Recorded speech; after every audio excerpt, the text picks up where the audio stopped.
I'm Fiona Beals on the women's basketball team. You're watching Clan TV, home of Canada's NCAA team. I'm Alicia Roberts. I compete for Canada's NCAA team. Watch me on Clan TV.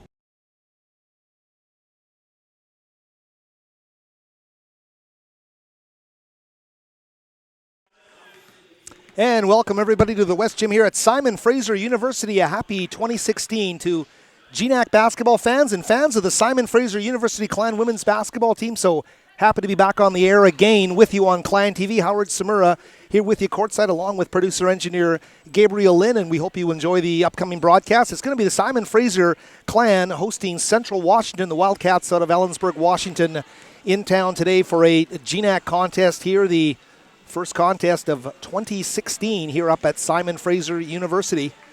Simon Fraser coming off of a victory over Concordia of Portland last week. It was a very, very healthy 88-66 victory by the Clan in that contest, improving their record to 2-2 in the GNAC, 4-5 overall. And some quality performances by a number of the Clan players, because 5 Clan players reaching double figures in that contest. We're about 8:45 away from the opening tip here. We'll chat with you a bit here about what's in store over the second half of the season for Simon Fraser women's basketball. Of course, the 2015 portion of the schedule, always an abbreviated one. The meat of the schedule beginning today with this contest against Central Washington. Of course, on the weekend, Saturday, I believe at Northwest Nazarene will be in town. It'll be a 7 o'clock game here also at the West Gym. We'll have that one for you on Clan TV as well. But just to look at some of the numbers from that victory against Concordia, the first-year team in the GNAC. Concordia going to 2-2 with that loss as well. But Simon Fraser being led by the 19 points of Ellen Kett. And we have to really give big kudos to Ellen Kett, the point guard out of Australia, who's just done such an incredible job here with the Clan in 2015-2016. The numbers for Ellen Kett in that game, 19 points as we mentioned, but they come on 8 of 11 shooting, 1 of 2 from beyond the arc and 2 of 3 from the free throw line, 6 rebounds to go along with 7 assists, 3 turnovers, 2 steals in 34 minutes. So that assist to turnover ratio sitting at about 2-1 for Ellen Kett right now, and she really has developed into the leader of this basketball team with the injury, the season-long injury to the veteran forward Meg Wilson. So terrific play here by Ellen Kett as we watch her here in the opening shoot-around here before this game. As we mentioned, a 5'7" junior out of Melbourne, Australia, in her second season here with the Clan. And it's been a terrific emergence in her in this season for Ellen Kett, who's really, really come along as a leader on the floor at the point guard position. Some of the others on the floor that played well against Concordia, we can mention Rachel Fradgley, the second-year forward, 7 of 14 from the field, finishing with 16 points, 8 rebounds, 4 blocks in the game for Rachel Fradgley. Also at 16 points, Elisa Homer, and a solid shooting game for Elisa, 5 of 11 from the field. She is the team leader in field goals attempted, but 5 of 11, including 5 of 10 from beyond the arc. So 3 triples for Elisa Homer, as well as a made free throw there. 16 points, 5 rebounds, and just 2 turnovers there in 32 minutes for Elisa Homer out of North Vancouver. 16-point performance there. The other double-figure scores in that game, the other starting guard, Alicia Roberts, the York House product, 6 of 13 from the field, had 13 points in 25 minutes. And as well in double figures off the bench, Samantha Beauchamp, the forward, 3 of 5 from the field, 4 of 4 from the stripe, 10 points, 6 rebounds, and 3 blocks. So the 7 blocks total for Simon Fraser coming from their 2 tallest inside post presences, Fradgley and Beauchamp in that game. Simon Fraser shot the ball very, very well in both halves. And that first half was especially impressive. 21 of 39 from the field, 53.8% on the game, on the half rather. And although the shot totals went down in the second half, Simon Fraser still shot 52% from the field, 13 of 25. So it was a terrific shooting performance for Simon Fraser, who finished 53.1% in the over the course of that game. So as we mentioned, solid shooting numbers there. Simon Fraser leading in that game, very dominant. Their points in the paint, 50-22 was the advantage there, as big key to that game, getting the ball inside and scoring it with consistency at a 53% clip. Looking at some of the standings in the GNAC right now as we head into this game, as we mentioned, Simon Fraser coming into the game with a 2-2 record in the GNAC right now. That is good enough for 5th place. And Western Washington, though, setting the bar at 4-0, leading the division. Alaska Anchorage, Seattle Pacific, 2nd and 3rd at 3-1, as well as Montana State Billings. The Northwest Nazarene, Simon Fraser, and St. Martin's all checking in with 2-2 records. Central Washington, the visitors tonight, have lost 3 straight. They're sitting at 1-3 in a tie with Concordia, as well as Western Oregon. And Alaska is bringing up the rear at 0-4. That'll be your GNAC standing. Some of the games that will be happening around the conference tonight: Concordia at Alaska, 5:15 p.m. start there. Northwest Nazarene at Western Washington. As we mentioned, Central at Simon Fraser. You'll get the call here in just a moment. St. Martin's at Montana State Billings, and Western Oregon at Alaska Anchorage. So those are the games on schedule for tonight. As we mentioned, Simon Fraser women set to face Northwest Nazarene in the second half of this GNAC week. That'll be a Saturday game here, 7 o'clock at the West Gym. We mentioned Northwest Nazarene coming in at 2-2. So the teams Simon Fraser is playing this week, both kind of hovering around their region in the GNAC, and a chance for Simon Fraser to really get their season ignited here with a couple of victories if they can pull that off here Thursday and again Saturday at the West Gym. The Central Washington Wildcats, as we mentioned, providing the opposition today, and we're going to meet the starting lineup in about 3 minutes' time after the anthems here, but we'll run through the starters for the game here today. Of course, the Wildcats are led by Jasmine Parker, a 6'1 senior out of Meade High School in Spokane, Washington, 11.9 points and 8.6 points per game, leading the way for Central Washington. That's Jasmine Parker. The other double-figure scorer in that starting group is Jasmine Edwards, a compact 5'5 guard, a sophomore out of Linwood, Washington. And the others that will start for head coach Jeff Harada include Sadie Mensing, a 5'9 freshman guard out of Glacier Peak in Snohomish, Washington, 2.9 points per game for her. As well, the senior center, 6'2 Alexis Berry-Smith, out of Bellevue Community College and Kentwood High School in Kent, Washington, comes into the game averaging 8.8 points and 5.5 rebounds per game. And the other starter in that group is going to be Melanie Valdez. Melanie Valdez, I'll get that right, a 5'5 senior guard out of Chiawana High School, I believe it is, in Richland, Washington, 3.4 points per game for Melanie Valdez. So that'll be the starting 5 here for Central Washington. The Wildcats trying to break a losing streak. They've dropped a couple in a row here. Simon Fraser had a very, very tough, heartbreaking loss to Western Oregon a week ago today. But they were able to, as we mentioned, redeem themselves on that road trip with the 20-point victory against the Concordia Cavaliers last Saturday in Portland. Officials for the game today will be Mike Thompson and Dindo Cobarubias, as well as Julie Whitehead. Mitchell, check that, Julie Mitchell. I can't read my own writing. The 3 officials here today. We're about a minute away from the opening tip, as the players just wrapping up their warm-ups on the floor here.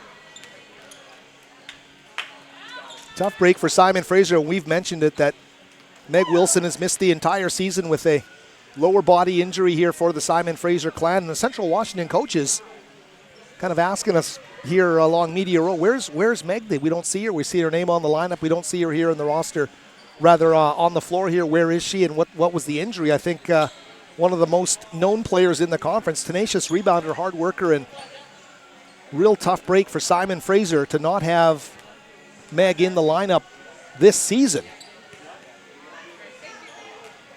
So what that's meant is next person up for the clan, and they have tried to answer the call with Beauchamp and Fradsley playing bigger roles on the floor in terms of rebounding, shot blocking, just being an interior presence on this Simon Fraser team. So we'll see how that scenario continues to unfold here from the West Gym. We're right down to the end of our warm-up session here. And as our officials come by and as they set up for the start of the game on Clan TV, we'll take a short break and be right back.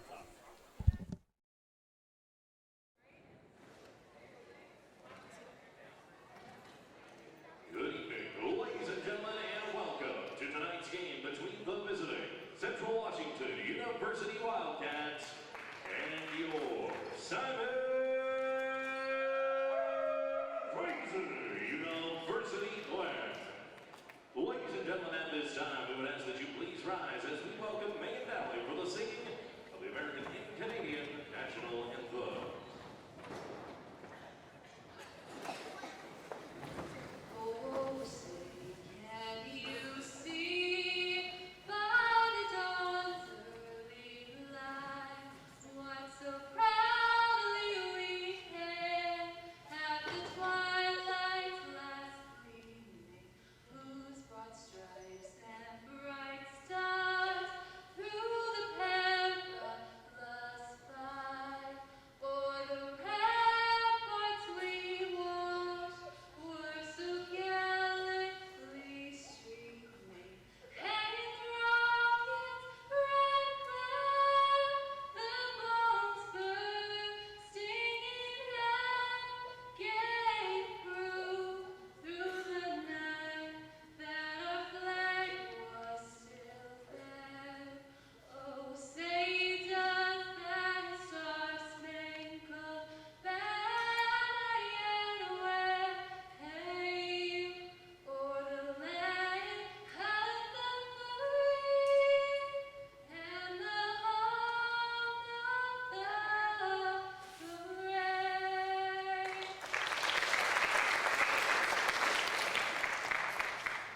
Oh, Canada, our home and native land, true patriot love in all our sons command. With glowing hearts we see thee rise, the true north strong and free. From far and wide, oh Canada, we stand on guard for thee. God keep our land glorious and free. Oh Canada, we stand on guard for thee. Oh Canada, we stand on guard for thee.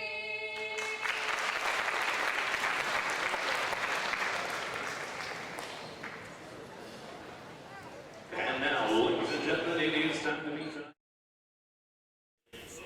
And we're back with you here at the West Gym of Simon Fraser University atop Burnaby Mountain. It's the 2016 portion of the GNAC women's basketball season set to begin for the Simon Fraser University Clan taking on Central Washington here tonight at the West Gym. I'm Howard Samura with the play-by-play, joined as always by producer-engineer Gabriel Lynn. Hope you enjoy the broadcast here from Burnaby, British Columbia, Canada. If you're watching from outside of Canada, you're tuned into the only non-U.S. NCAA team in existence, the Simon Fraser University Clan. We hope you enjoy watching Canada's NCAA team in action as the starting lineups now set to be introduced here.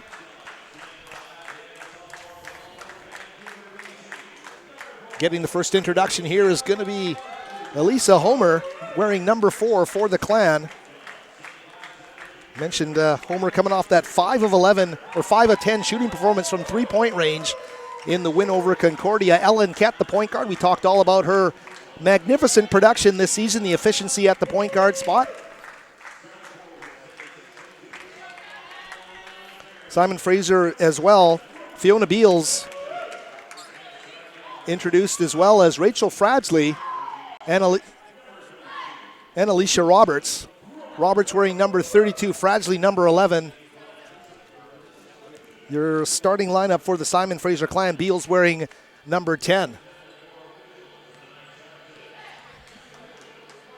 So Julie Mitchell, Mike Thompson, Dindo Kobarubius, the officials introduced to the crowd as well. We told you about the Central Washington starters. Number 1, Jasmine Edwards.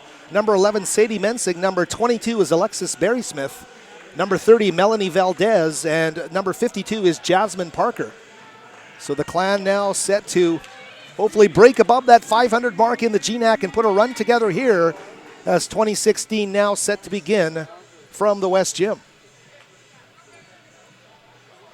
Set to take the opening tip. It's going to be Barry Smith as well as Fradgley for their respective teams. And Mike Thompson set to get this game underway. Kett is going to take the opening tip for Simon Fraser. Number 5 looking down the floor quickly for Beals. And that ball falling through the hands of Fiona Beals and out of bounds. It'll go straight to Central Washington. So 6 seconds into this game, the Wildcats on their first look at the Simon Fraser defense. Jasmine Edwards, a whistle immediately, is going to turn the ball over. Barry Smith called for the early foul underneath. So quickly the ball turned over. First team foul of the game coming in the first 18 seconds of play. Simon Fraser with Beals at the top. She'll find Fradgley. The handoff to Kett, driving into the paint. Kett with a dish to Beals in the paint. Fiona driving to the basket, dispossessed of the ball. And very quickly, Central Washington now with Parker, or Edwards, check that, coming back up the floor. Jasmine Parker now, number 52 on top, the team's leading scorer. Back to Edwards, the 2 double-figure scorers on this basketball team. Edwards, great look underneath for the layup. And getting the layup there early is Sadie Mensing. Great look underneath for the instant setup underneath, and the quick 2-0 lead here for Central Washington. Simon Fraser now. And putting up the 3 ball there, Elisa Homer is going to get fouled. And the official calling the foul there on Sadie Mensing. So I believe Elisa Homer is going to get 3 free throws. Everything she does is about the 3 these days. We mentioned 5 triples in the win over Concordia. Homer making Central Washington pay with the quick first free throw.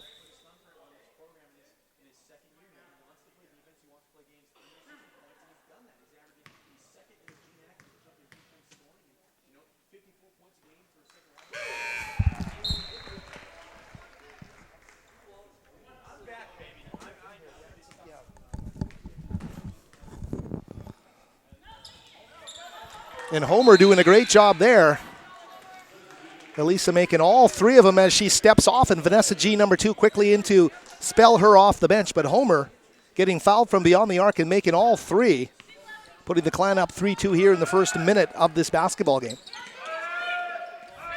That's Jasmine Edwards now with the basketball. G guarding her, working off the screen. They'll move it around the perimeter. Valdez working off another screen from 17. Measures it up off the back iron. They follow the miss. Mensing quickly up top, and they'll reset with Edwards. Here's Edwards driving on the baseline off the window, and Jasmine Edwards, Dervish with the basketball, able to find her way with a little hesitation dribble on the baseline. A 4-3 lead now for the Wildcats. Fradgley now with the basketball, 17 on the shot clock. G with the basketball. Check that. Kett now driving to the basket. Ellen, a nice skip pass to Fiona Beals on the baseline. Can't make it go down, but Fradgley with a nice rebound to G, and Vanessa G from the top knocks down the triple. So Vanessa G makes it 6-4 here for Simon Fraser. G just checking into the game and knocks down the triple. Great ball movement and great second chance opportunity generated by the Fradgley offensive rebound. Parker to Edwards. The look down low here. Barry Smith. Alexis, great move on the baseline, and really the reverse layup thought was going to go, just didn't have the English on the ball. So keep it at 6-4 here now for the Clan. Fradgley down low. Nice turnaround move, doesn't yield any results, so kept a fast break for Central Washington, and Edwards very quickly, another hesitation against G up the window, and will lay it up and in. So Jasmine Edwards now with 4 points in this basketball game.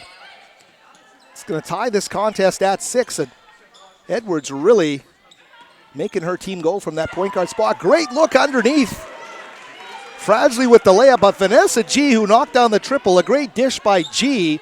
So she's making things happen off the bench for Simon Fraser. Great little skip pass there on the baseline. Restores the Clan lead at 8-6. Edwards again, the hesitation. This time the pass to Parker, who had a good look at the basket, just couldn't knock that shot down.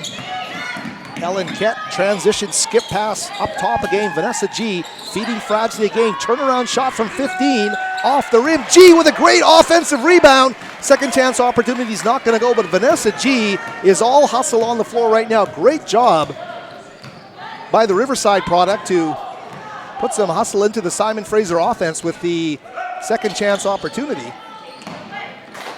Valdez down low to Jasmine Parker. And Parker one-on-one is going to be tough for Fiona Beals to stop, but that's a real tough matchup there. That's why she's averaging 12 points a game for this Central Washington team. Ties it at 8. 5:55 remaining here in the opening quarter of play. Vanessa G now. Beals cross-court pass to Fradgley. Playing from the high post back to Kett. Trying to find Fradgley cutting to the basket. Play breaks down with 9 on the shot clock, and the Wildcats take over quickly with Edwards leading the fast break. She'll slow it up. Take a look at her options. Pulling up from about 15 with a jumper. Edwards can't get it to go, and Kett with the rebound. Samantha Beauchamp set to check in at the next stoppage. For the Simon Fraser Clan here, we're just about at the midway mark of the opening quarter of play. Vanessa G running things from the top to Kett. Going to work off a little screen there, off the window, can't get it. It's the tip drill underneath in a battle for the ball. Fradgley rips it away from the Wildcats. Great effort by Fradgley, feeding G for the 3. And it's going to go too strong off the back iron very quickly now. Mensing leading the break to Edwards to Parker off the glass, and she will draw the contact as she goes to the basket. Jasmine Parker.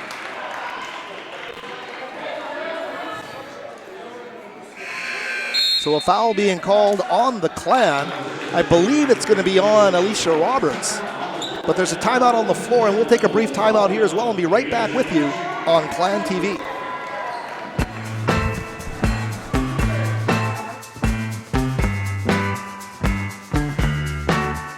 At any given moment at the keg, something special is happening. When I first came to SFU, I thought I knew exactly what I wanted. When I got into my second semester, I suddenly wasn't so sure what I wanted to do anymore. So I started to explore a little bit. Archaeology, communications, history, even kinesiology. And then I decided to go on exchange to France for a year. I was an orientation leader for a year, became a community advisor in residence, helped start a choir. I even took a rowing course. After SFU, I have lots of possibilities of what I could do, but whatever I do, I know I'll be ready for it. Gabe. And back with you now on Clan TV. Howard Samura with you from the West Gym atop Burnaby Mountain. Simon Fraser, Central Washington, locked in an 8-8 tie just past the midway mark of the opening quarter of play. The first GNAC home game of the 2016 campaign for the Clan. As we come out of a media timeout, Simon Fraser getting some solid play early on from Vanessa G off the bench, and G number 2 will remain in the game.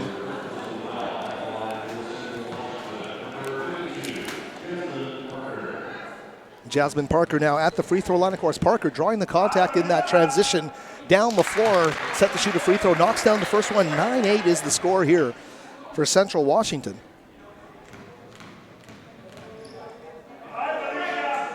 And she will knock them both down. Sophie Swant, the North Vancouver product, on the floor now. A pure freshman on the floor, number 21. Has done a terrific job and is known as a tenacious rebounder. Swant able to make that conversion to the collegiate game in her freshman season. Kett's three-pointer is going to go too strong off the rim.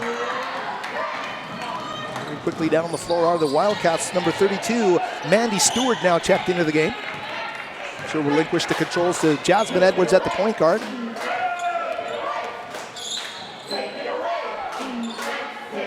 Edwards getting it back. Stewart's drive and kick to India Matheson, number 54, newly checked into this game, and they'll get it to number 24, Courtney Graddick. And Graddick's going to knock down the big shot there, 13-8. Central coming out and scoring the first 5 points out of the timeout for a 13-8 lead. Here's G driving. Back to Homer. Swant to Kett. Ellen finds a seam, wants to drive right to the glass, and does. Ellen Kett with a big basket there, manufacturing that opportunity with some great court sense and savvy in the half court. Ellen Kett sensing the lane to the basket opening and taking it right to the window. The Australian native makes it a 13-10 game here. Here's Parker from 17 to drive, puts it on the floor, struggling to keep her dribble up, maintains control. Pass attempted to Jasmine Edwards, knocked out of bounds by Simon Fraser. So the ball will stay with the Wildcats. Parker checking out of the game. Rachel Lawrenson, 6'1" sophomore from Sammamish, Washington, now checked into the game. So Lawrenson and Matheson, as well as Stewart, now out there among the non-starters for head coach Jeff Harada's team. He's working into his bench, as are the Clan. Here's Edwards again, this time putting up the long three and knocking it down. The Wildcats have been all about shot making here since coming out of that last media timeout, knocking down a big shot there to make it a 16-10 game. Simon Fraser now, G quickly to Kett on the far side of the floor to Beauchamp, underneath, bodied underneath by Matheson. But Sam Beauchamp on a Holy Cross, and Surrey will draw the contact there, get to the free throw line, and get a chance to pull her team to within 4 points here with 3 minutes left in the first quarter. Here's Beauchamp stepping up to the free throw line.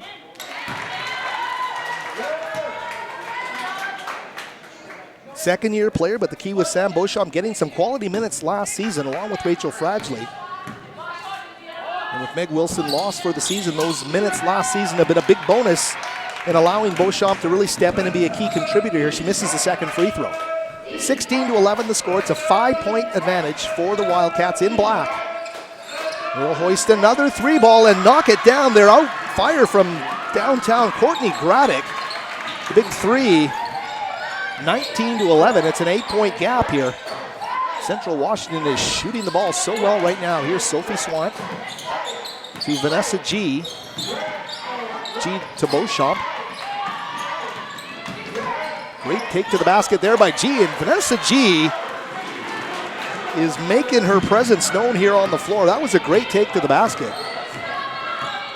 Vanessa G, of course, one of two products out of Riverside Secondary in Port Coquitlam. The team there coached by Paul Langford, the brother of Simon Fraser head coach Bruce Langford. Of course, Fiona Beals, the other Riverside product in this Clan lineup. Central now, a loose ball scramble, and Kett on the floor. They'll call a jump ball there.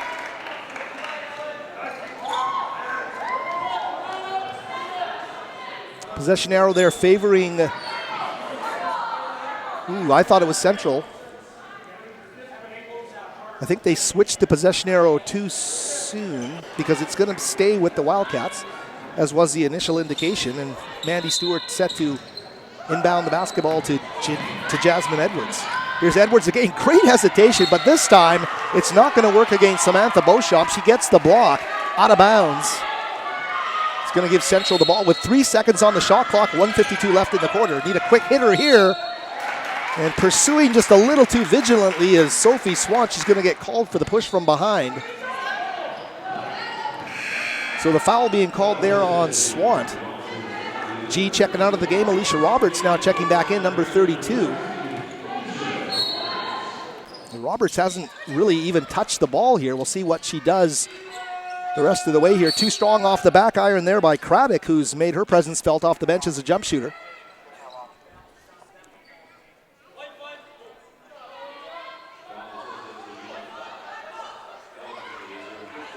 So Kett's getting called for the foul. She looks a little confused. There was a battle for a loose ball there, but Kett being called for the foul, let's say, her first of the game.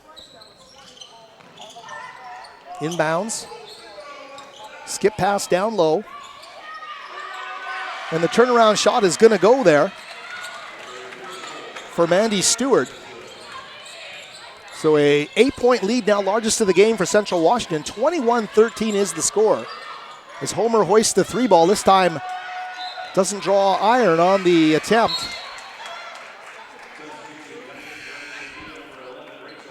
So Rachel Fradley now back into the game for Sophie Swant. So 4 starters on the floor right now for the Clan, as well as Samantha Beauchamp, number 20.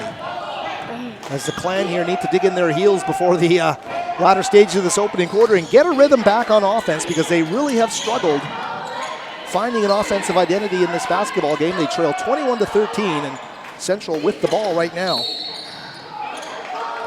Whistle away from the play, and they are not getting any breaks here because Elisa Homer's get called for a foul away from the play.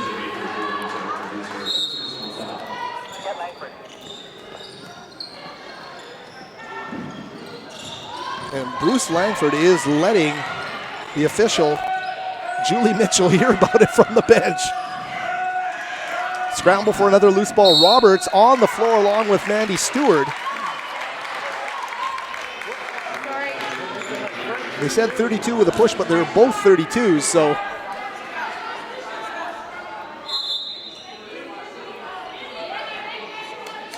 Fifth foul into bonus now.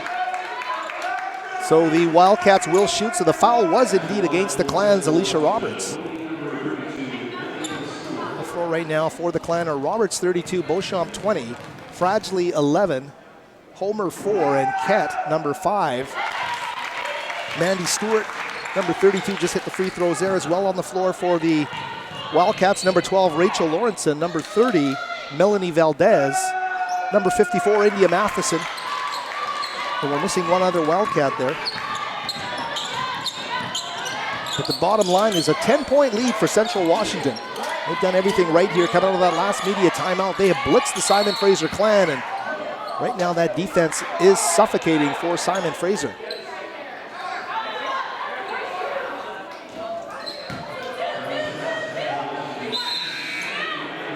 India Matheson being called for the foul, just a bit too aggressive there with the defense. 44.9 seconds left here in the first quarter of play. It's a 23-13 game for the ladies in black from Central Washington. Here's Ellen Kett's 3-ball as she falls to the court and knocks it down. Ellen Kett with a much-needed basket there. 23-16 now the score.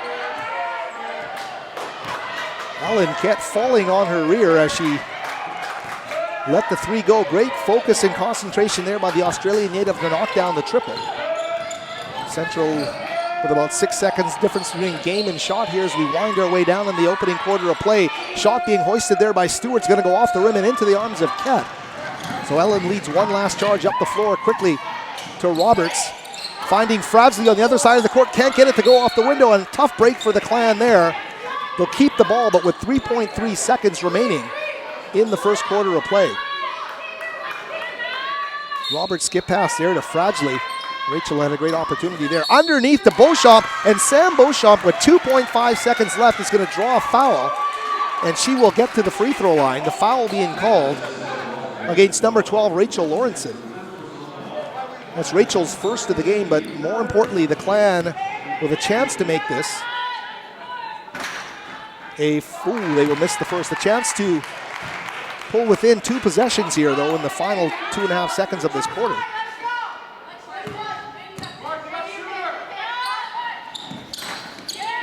Second will rattle and roll for Beauchamp and fall through. So a 6-point deficit here as we wind down.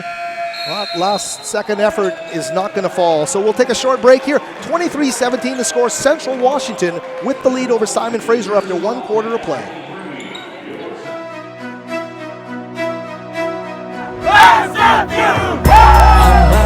One team, 400 athletes strong.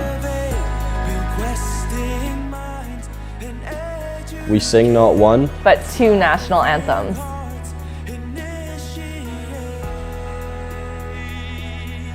We strive to always be better. we put our heart into competition. We pursue national championships and university degrees. We care about our communities. We are We are We are Canada's NCAA team. Canada's NCAA team. Canada's NCAA team. We are Canada's NCAA team.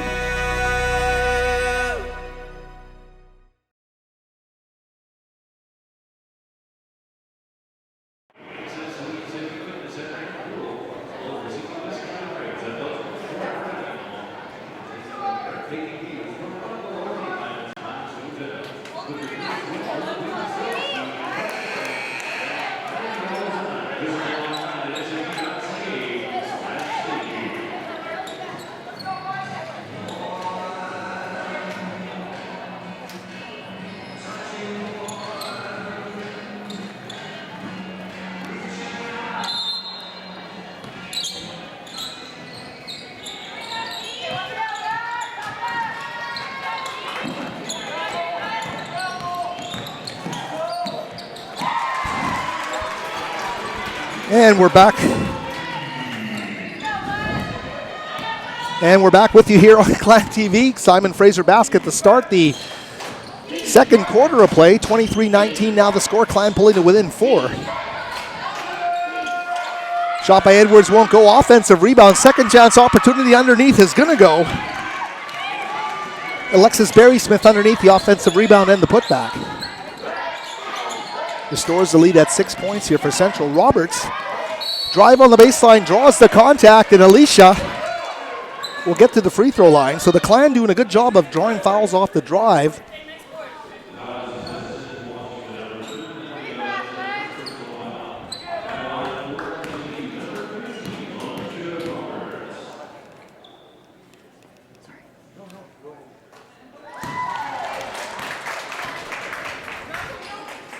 Some of the numbers from the opening half of play. Central Washington, 8 of 15 from the field. They shot 54% from the field, 53% from the field. Simon Fraser, 5 of 15, 33%. A bit of a struggle there. But they were able to knock down a couple of triples. Central Washington, 3 of 4 from beyond the arc. So they were on the money in the opening quarter of play. Jasmine Edwards now working off the high screen from Berry-Smith. Kicks back up top. Go right back underneath, and Berry-Smith can't get it to fall off the second chance opportunity. Quickly down the floor, Fradsley running the floor hard, and Rachel rewarded at the end.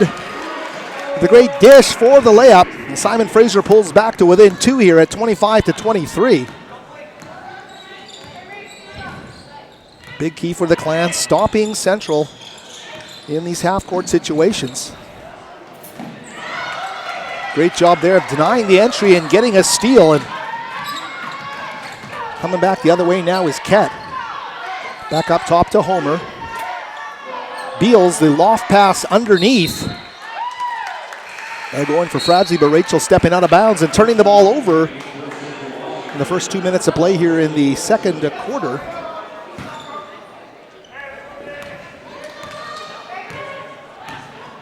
Jasmine Edwards now back for the Wildcats.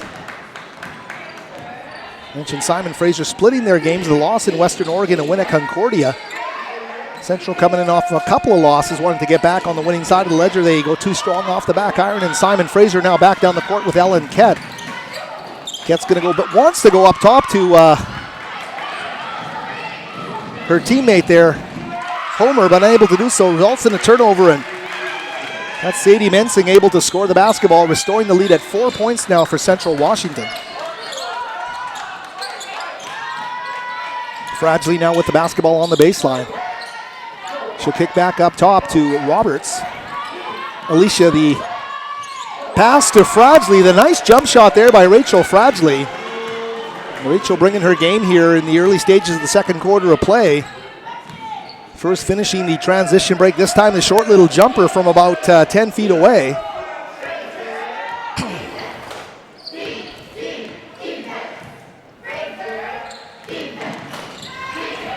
Edwards back up top. The jumper from about 18 is going to rattle in and out by Lawrenson. And Ket again bringing the Clan across half court, this time with a chance to tie the game. Off the window, and she does just that. So from a deficit of 8 points, I believe the largest deficit, or 10 points checked at in the opening half of play, Simon Fraser has come all the way back to tie this contest at 27. Ellen Kett and Rachel Fradgley playing huge roles, and that's a nice deflection there by Beals at the front of that Simon Fraser defense. Roberts doesn't bite on the baseline drive there by Valdez, so she tries to split the defense. And Kett's always going to be there trying to draw the charge. This time Ellen couldn't do it. She's going to get called for the foul. So Kett's second of the game. Elisa Homer checking out. Vanessa G, number 2, checks into the game. And of course, G had a very productive stint on the floor in the opening quarter for Simon Fraser. Underneath to Parker, changes hands, and with the left hand is able to finish in expert fashion. That's Jasmine Parker.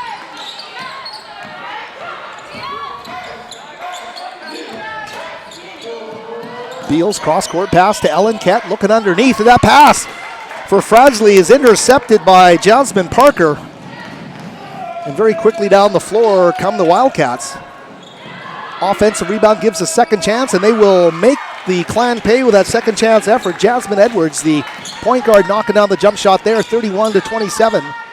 Now the score. Little head fake there. Get the ball up top to Vanessa G. G underneath looking for Fiona Beals, unable to score the basketball there. So here comes Central Washington right down the floor again. The turnaround effort, and this time it's going to fall fading from the basket. A great shot there by Jasmine Parker. So Parker able to make things happen very nicely. Timeout on the floor, and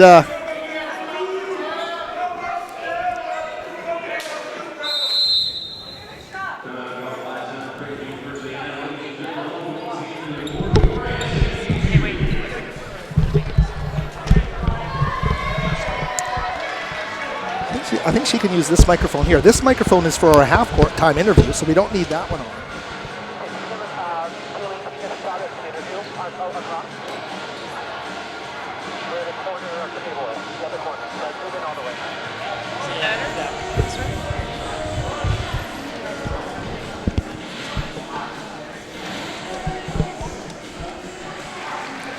And I want to make sure I get this right. Joined now by the new Senior Director of Athletics and Recreation is Teresa Hansen. Teresa, can you hear me okay right now? I can hear you. I can hear you loud and clear, and thanks for joining us here. We'll keep you to the half if that's okay. Sounds good. I'll call some of the action, but we want to talk about what it's been like. It'll be a long 5 minutes. First couple of weeks here at Simon Fraser University, and great to have you, of course, on the Hill, overseeing all of the great Clan sports teams and recreation programs up here with Simon Fraser. It's a 33-27 lead for Central Washington right now, and you were a former Clan assistant coach. I was back in the day. Reflect on those times and what that meant to you. You know, that was back in 1988, 89, so that's a long time ago. And it was great. I mean, that was my first foray into coaching with Alison McNeil at the time, and that was the start of her amazing run up here, playing in the NAI at that time. So I loved it, and of course that's where I met Kevin. And your husband, yes, yes.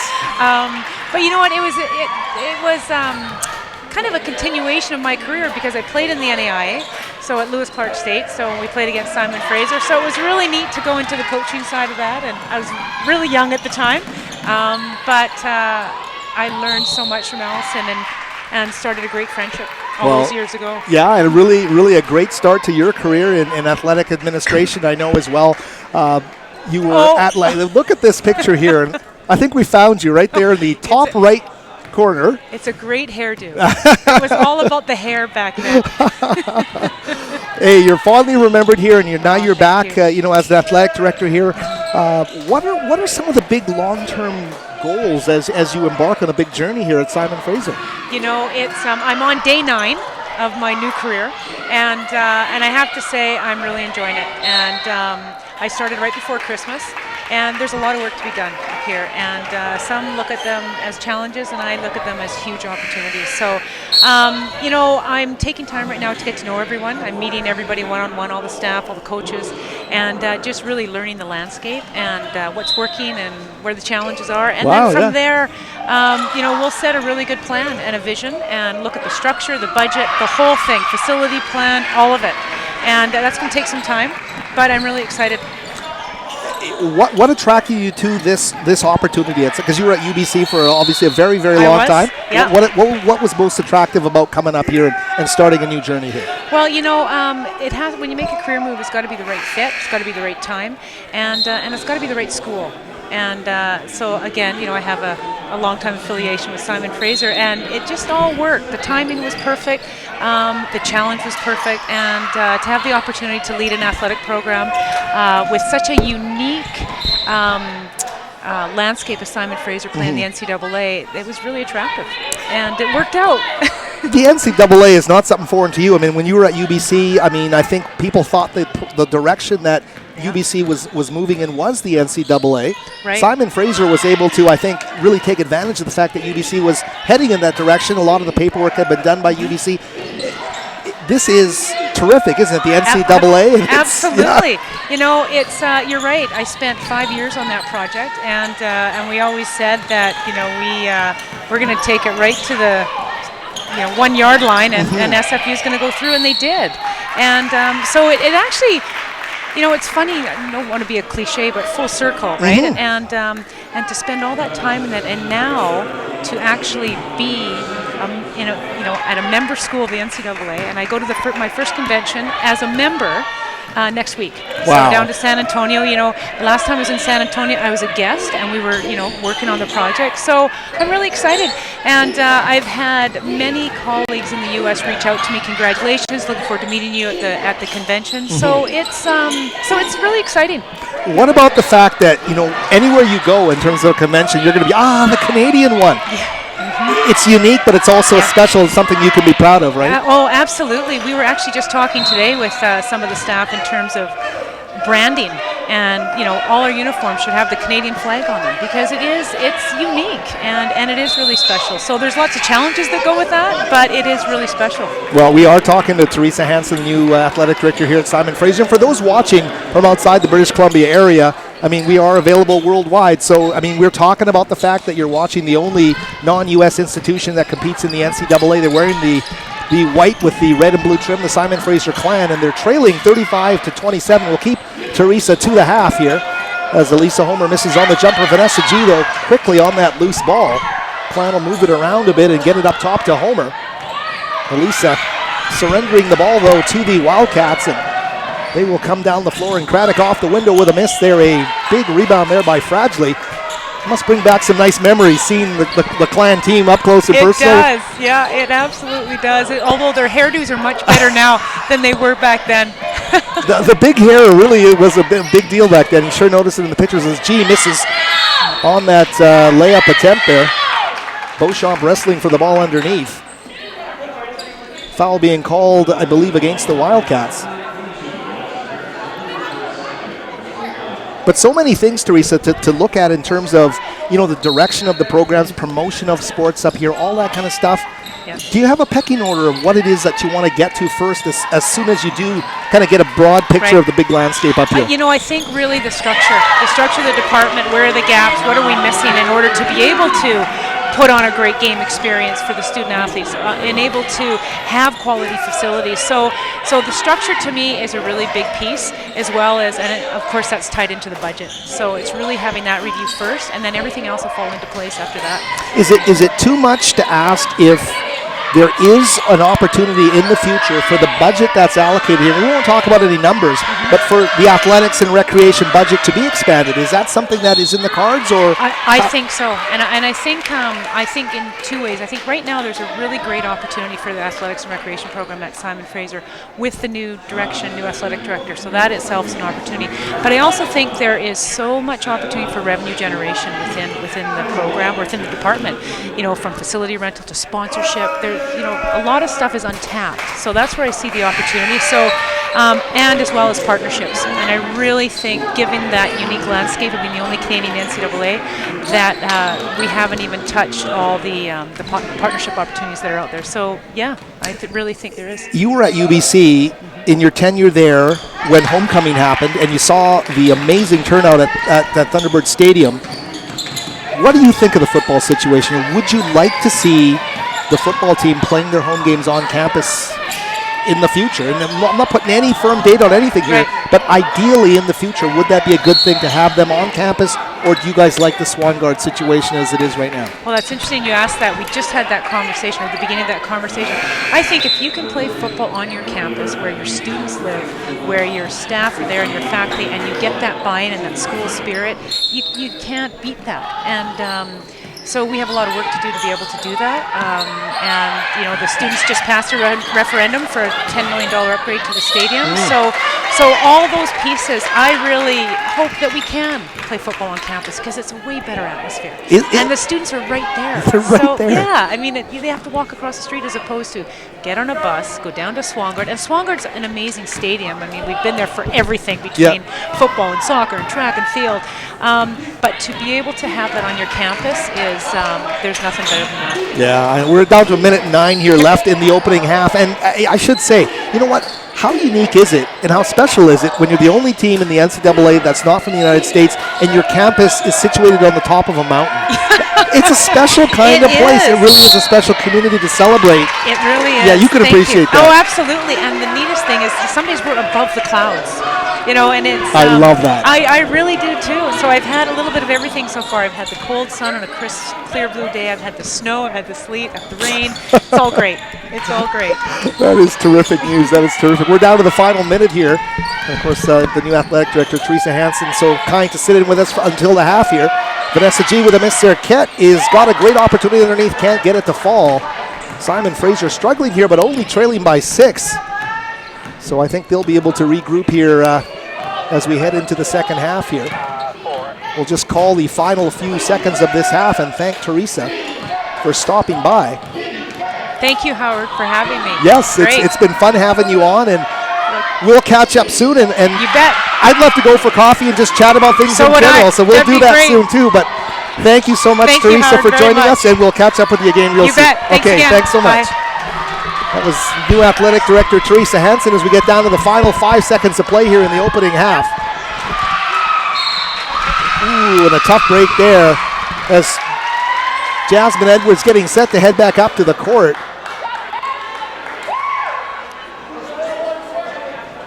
Believe the foul is going to be called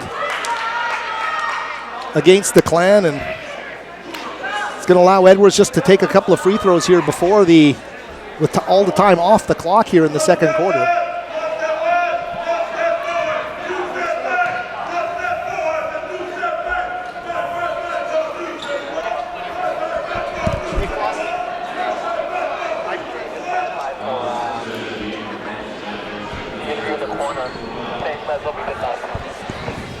Is that?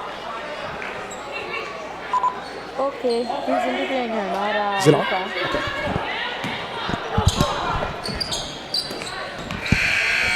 Well, they put a half second back on the clock. That's going to do it, though, for the opening half of play. We thank new athletic director Teresa Hansen for stopping by and talking with us here on Clan TV. And we're going to be joined in a second here by SFU assistant coach Jessica Wallace. Is it Howie who's interviewing? Let's just go over the corner or zoom in. And I think we're good here, Gabe. And we're going to get Jessica to step in one quick second here for a chat on this. Zoom in on the interview. Coach, can we grab you here for a second?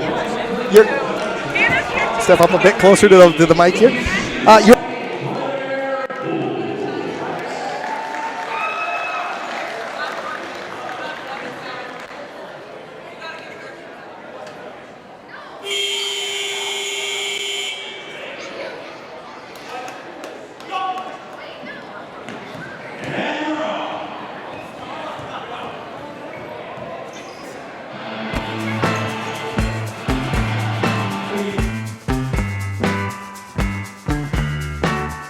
At any given moment at the keg, something special is happening.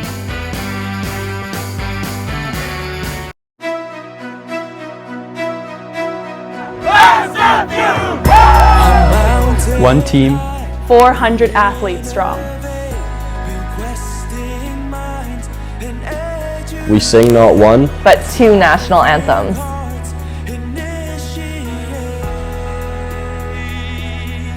We strive to always be better. We put our heart into competition. We pursue national championships and university degrees. We care about our communities. We are We are Canada's NCAA team. Canada's NCAA team. Canada's NCAA team. We are Canada's NCAA team.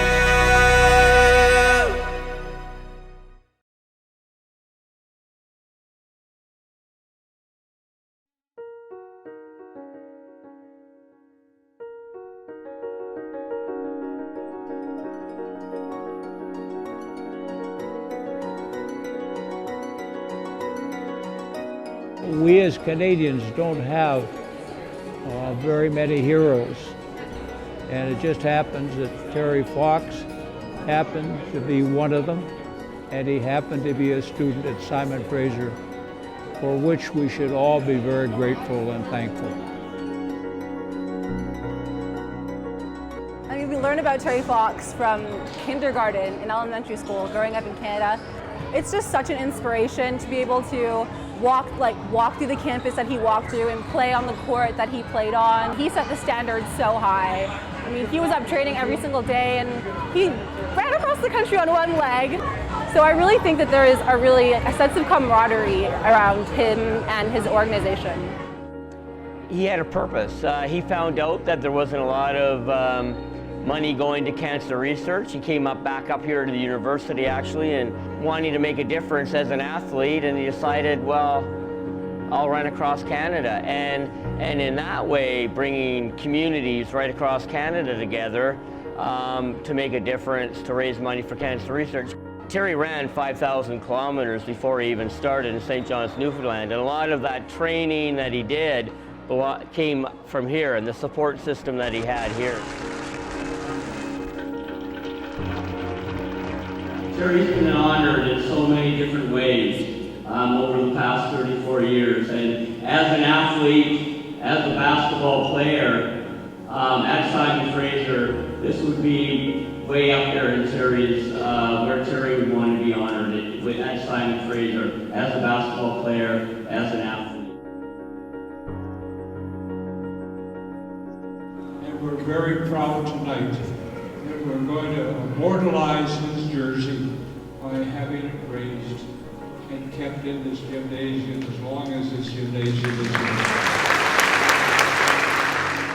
I think universities have a great role in allowing students across this country to continue any dream they have, no matter what abilities they have. Whatever challenge it was that he came across, that he faced it. Whether it was 34 years ago or today, that inspiration that Terry had back in 1980 is still alive today.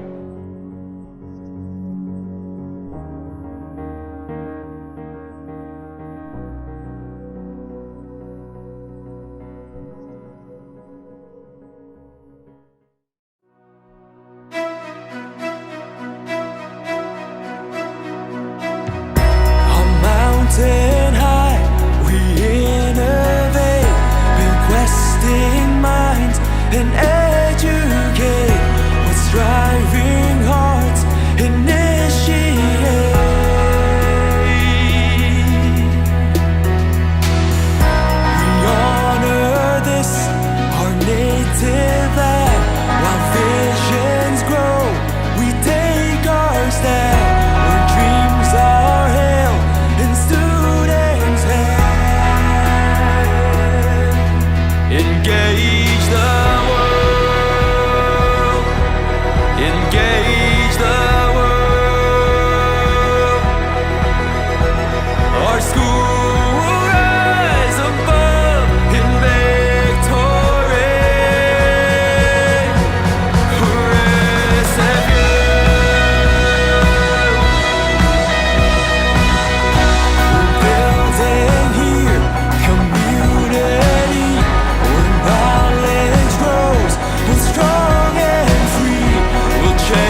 I first came to SFU, I thought I knew exactly what I wanted. When I got into my second semester, I suddenly wasn't so sure what I wanted to do anymore.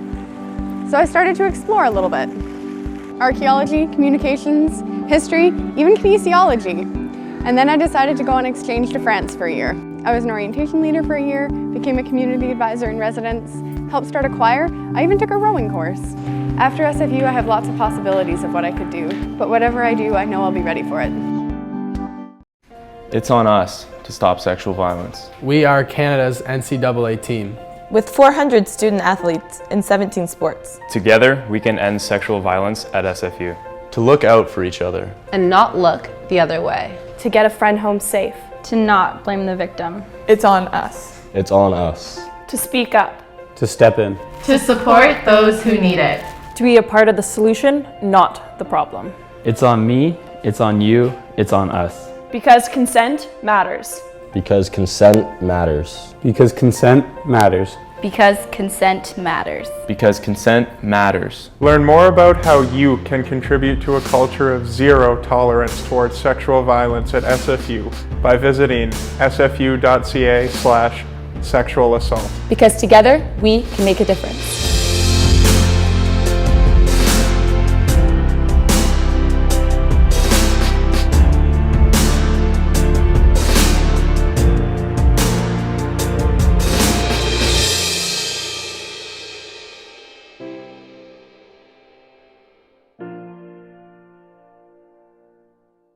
Hi, I'm Rachel Vanstone. I play on the volleyball team, and you are watching Clan TV, home of Canada's NCAA team. Hi, I'm Christian Berger from the football team TV, home of Canada's NCAA team. My name is Olivia Aguiar. I'm on the women's soccer team, and you're watching Clan TV, home of Canada's NCAA You're watching team.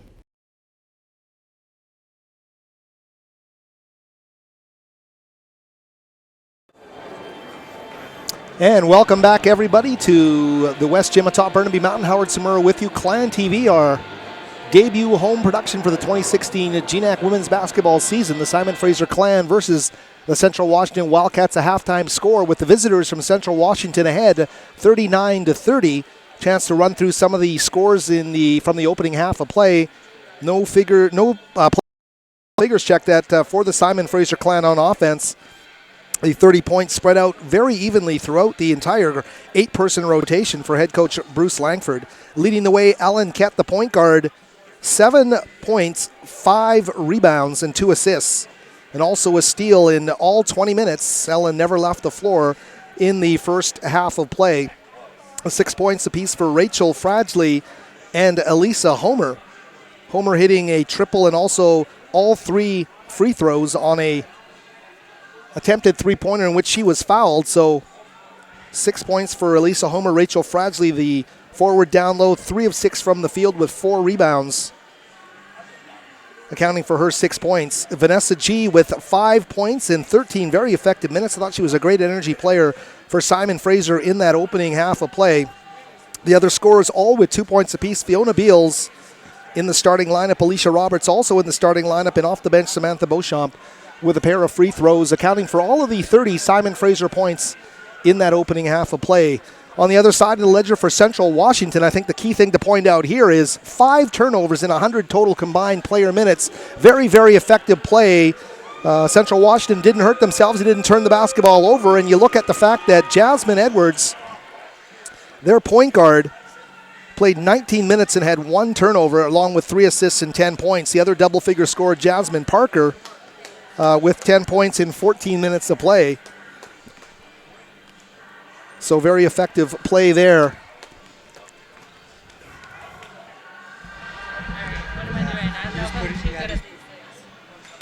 There might not be too much cable there for you, Vanessa G, but thank you for joining us. And just step forward a bit and let me just move the microphone up there a bit. And we'll turn up your level here. Can you hear us okay? Yeah. I want to just chat about the first half of play by you guys. Maybe not your best overall team half of the year, but you're down by 9 points and still in this basketball game. Is that something to build on here? Oh, yeah, and I feel like this second half we're going to come out strong. We just had a great game talk right now. I think a big thing that would help us out there is like us beating them on the boards and playing hard. A lot of young players on this Clan team. Meg Wilson's lost for the year. It's a short bench. Everybody has to contribute. And I thought Sure. it was very key that you came in with some good energy. You were 2 of 7 from the field, and you had 5 points in that first half of play.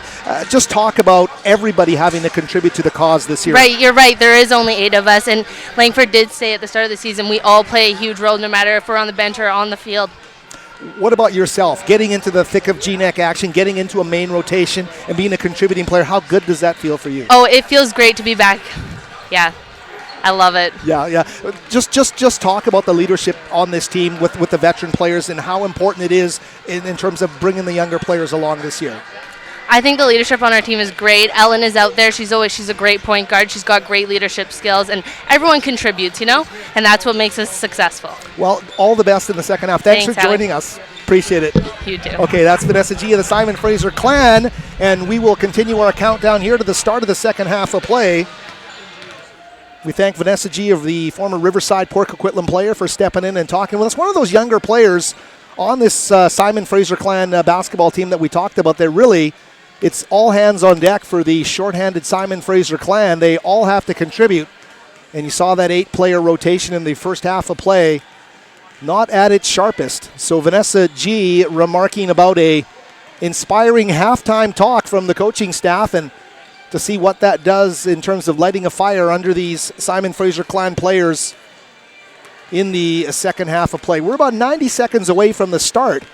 Of course, we should let you know that on Saturday, once again here on Clan TV, Simon Fraser women back in action, and this time taking on Northwest Nazarene. The contest here set to tip off Saturday, 7 o'clock at the West Gym. And something to definitely look forward to in about 48 hours' time here. Can let you know as well, Simon Fraser University turned 50 years old this year, and we had the opportunity to celebrate the 50 most incredible moments in Clan athletics history. And you can visit our website at athletics.sfu.ca/50moments to check out all of the amazing articles, video, features, and photo galleries from this project, headed up by Sports Information Director Steve Frost here at Simon Fraser. A terrific, terrific piece to look at. Should also let you know the women's basketball team's annual Pink Game is happening on Saturday, January the 30th, when the team hosts Western Oregon, when the Wolves come into the West Gym, and an online donation site is available. And there are lots of exciting activities planned for the event. You can find all of the details at athletics.sfu.ca/WBB Pink Game. So a great cause and something to get behind as the Simon Fraser Clan women's basketball program. Obviously a big force in the community and looking simply beyond the basketball court with its annual Pink Game. We mentioned January the 9th, Saturday, Northwest Nazarene here on Clan TV. The Simon Fraser Clan also set to head out onto the road, and January the 14th will be at Seattle Pacific, followed by a January 16th visit to St. Martin's. So a heavy schedule, because those are the first 2 of 4 straight on the road for this Clan women's basketball team. They won't be back on a Thursday at home until January the 28th, when Concordia comes calling here at the West Gym. So now set to begin the second half of play, and Fiona Beals, number 10 for the Clan, set to inbound the basketball. Simon Fraser coming in trailing by 9 points. Largest Central Washington lead was 10 points, so big gap here for the Clan ladies to overcome as they start the second half of play. I'm not too sure what is holding us up here, but the referee's given the thumbs up, and we're now set to begin the second half of play.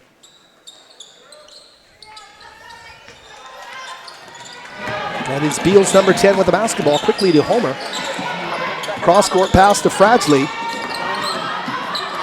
Rachel Fradgley at the free throw line, tries to skip it into Beals. She manages to control it, not surrender it to Jasmine Parker. A tough lob pass inside from Beals to Fradgley is stolen away by the Wildcats. And they will look for Parker inside. Jasmine, the nice turnaround move off the window, can't get the roll, and the rebound there.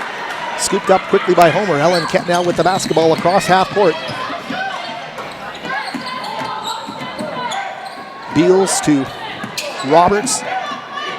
Beals gets it back, tries to skip it to Fradgley, and for the second straight time, a turnover by the Clan gets Central Washington right back down the floor. Nice, powerful move there by Barry Smith, Alexis Barry Smith. Great turnaround move is going to draw the foul, and Fiona Beals is going to get whistled for the infraction down low, and Barry Smith now set to shoot 2 free throws. No scoring yet here in the third quarter of play as Vanessa G, number 2, set to check in for Simon Fraser. High arcing free throw there by Barry Smith is good. Beals checking out of the game. One Riverside product for another as Fiona comes off the floor. Vanessa G now replacing her. As Barry Smith front rims the second effort from the free throw line, and Roberts scooping up that loose ball quickly over half court. Cross court pass to G, back up top to Homer. Thought about the 3. Here's Homer again. This time it's going to be dispossessed of the ball. Great play there defensively by Melanie Valdez. Valdez, a skip pass down low, up and off the window. Too strong there by Parker. And Kent having trouble hanging on to the basketball.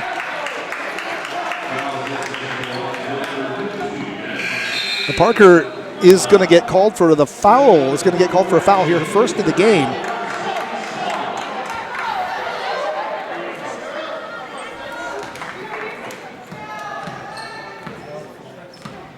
Simon Fraser now with the basketball, trailing by 10. It matches their largest deficit of the game. Swant with the basketball, the freshman. Top to Fragile, to Roberts now. They are having extreme difficulty. Swant's pass batted out of the way, but the long arms of that Central Washington defense are really getting in the way of the passing lanes, and big kudos to Parker, number 52, and Barry Smith, number 22. They're disrupting those passing lanes. The 3 ball will miss, but the offensive rebound grabbed by Ket, and this time it's going to be Roberts who hoists the 3 and draws the contact outside the arc. And Valdez getting called for the foul there, and Alicia Roberts, like Homer in the first half, is going to get a chance to shoot 3 free throws. Rebound, we'll look at the replay here, is aggressive take to the basket there by Roberts from beyond the arc, draws the contact.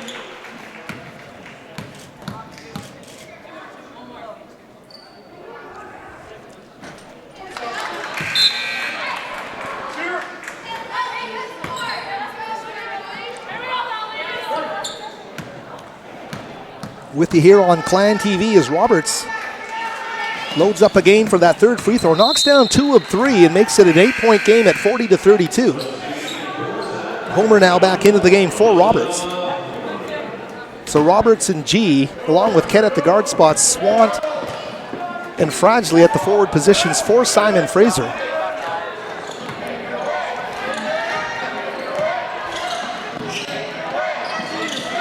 Central Washington now with the basketball, and Parker, the lob pass inside, a nice look inside for Alexis Barry Smith, number 22, and again, she'll draw the contact, the foul being called on Swant.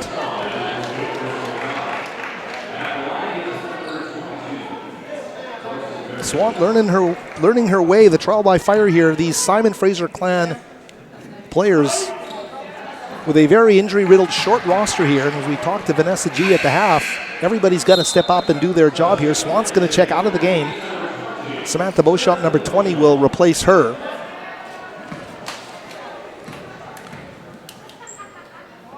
Here is Barry Smith again, swishing that free throw through to make it a 41-32 basketball game. Simon Fraser now on the offense here, and Fragile with the basketball. Hand off to Vanessa G. Valdez guarding her as G's crossover move. And away from the ball, Jasmine Edwards getting called for the foul there. Her first of the game. The exciting point guard, as we mentioned, 1 turnover in 19 minutes, and she handled the ball a heck of a lot. That was a heck of a first half, but how about that shot there by Elisa Homer? The big 3 ball falls for Homer, her second of the game, and Homer now with 9 points in this basketball game. She cuts the deficit to 6 points. Clan have had their peaks and valleys here. They've had their runs, and they've cut big portions off of this lead, but they have oftentimes struggled as well. Checking out the replay screen there. So inbounding the ball now will be Valdez for the Wildcats.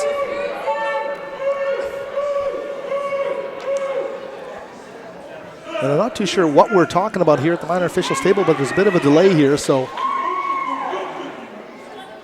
the referee Mike Thompson appears to have everything back in order here as the Wildcats with a fresh shot clock inbound the basketball.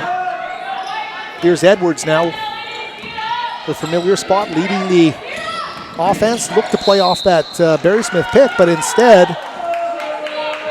Central's going to turn the basketball over, and there's a very unhappy Valdez who just throws the ball back towards the Clan team as she heads back up the floor. Intense look on her face. Here's Kett now. Fragile, little hesitation, dribble on the baseline, drives to the basket, battle for a loose ball, and she's going to turn it over.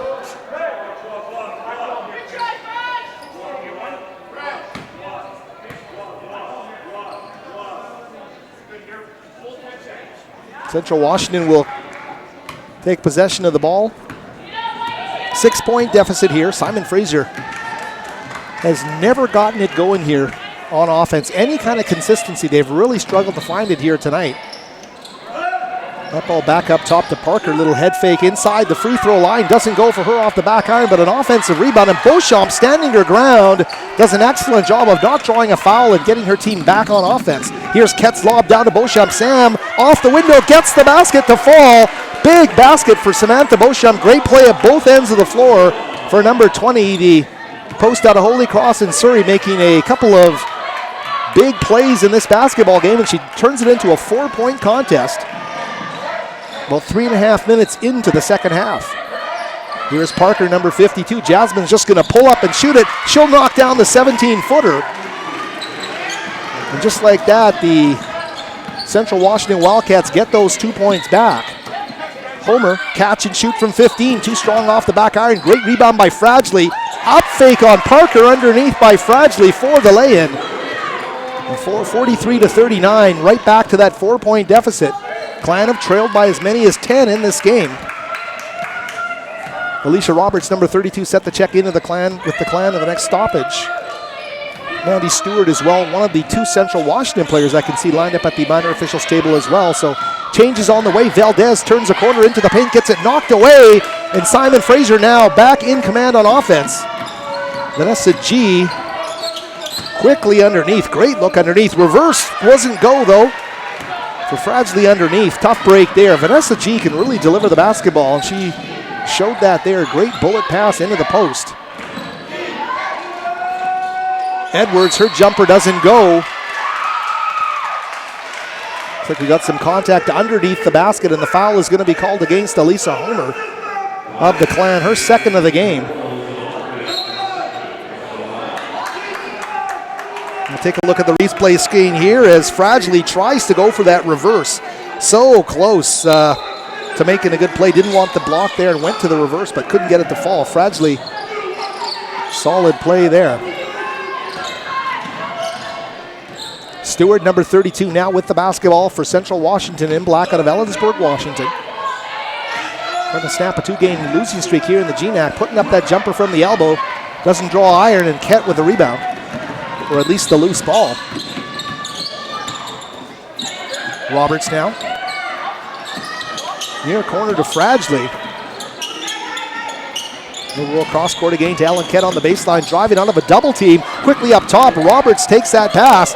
She'll get it back up top to Alicia Homer for 3. Bingo! The big 3 ball there by Homer, her 3rd triple of the game. She's got 12 in this contest. And Alicia Homer is in a 3-point shooting zone over the last few games. Of course, going 5 of 10 from beyond the arc in Portland in the big win over Concordia. 3 more triples here today, and veteran experience is bringing consistency to that 3-point shooting game from Homer, the former Handsworth Royal out of North Vancouver. Parker now quickly on the baseline to Edwards. Triple team comes.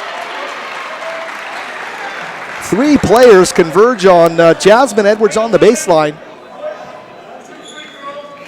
And Edwards is doing her job, dribbling into a triple team, and the Clan committing the foul. So Edwards, a dervish on the floor, and she is a stabilizing force for that team, there's no question, as we look at the replay here.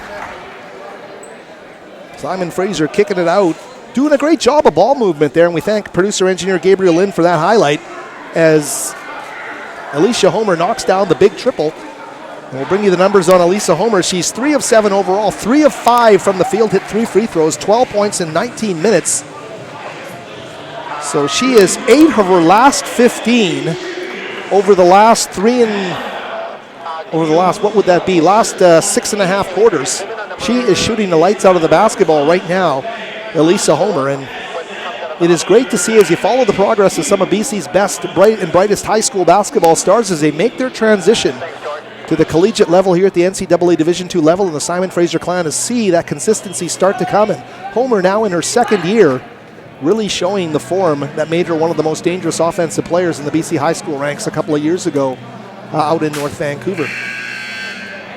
So here come the clan, Fragile and Beauchamp in the front court along with Roberts, Kett, and Homer. Simon Fraser is pulled to within 1. They've trailed by as many as 10. Simon Fraser led briefly a 2-point lead in the first half of play early. So right now anybody's basketball game, but Central Washington at the free throw line. We talked about that triple team that descended on Jasmine Edwards. Simon Fraser's thinking, tried to stop the one player who is facilitating everybody else on the floor right now, and that's Jasmine Edwards. This is the first free throw, rears up for the second and makes it a 2-point game, and Edwards, what a great outing she's having. Breaking double figures now with 11 points in this basketball game for Edwards. Fragile at the high post, the handoff to Kett. Edwards sticking to her. Here is Homer, double team quickly to Kett. Kett finds the seam, goes to the window, tries some backspin English. Can't get it to fall and almost knocked the ball out of Parker's hands underneath the basket.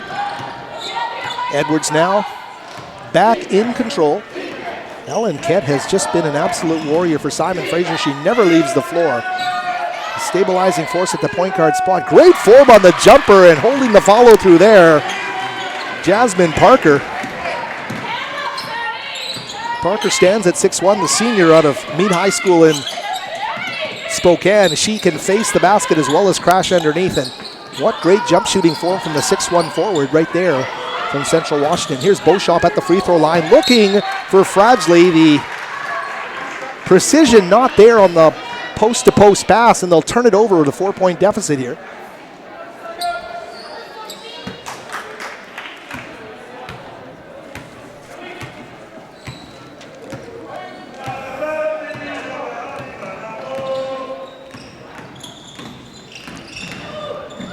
Driving to the basket, Edwards quickly to number 24, Courtney Graddick.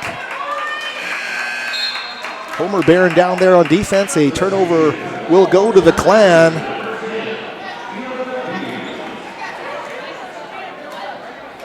So 46-42 the score here. Simon Fraser keeps knocking on the door with runs of their own, only to be answered by Central Washington. And so much to be told here over the next just under 13 minutes of clock time left in this basketball game. The GNAC opener here from Simon Fraser University. Graddick being called for the foul, chasing Homer around a screen. Elisa working hard there in the ball. Staying with the Clan. 2:40 left in the third quarter of play. Here's Kett. Goes up top to Roberts, quickly to Homer. Beals now back into the basketball game to Alicia Roberts. Alicia was on the floor about an hour before the game started, just working on those form shots. There's that three ball that doesn't go for Homer, and Jasmine Parker skies for the rebound, gets it to Jasmine Edwards. Edwards standing just across half court.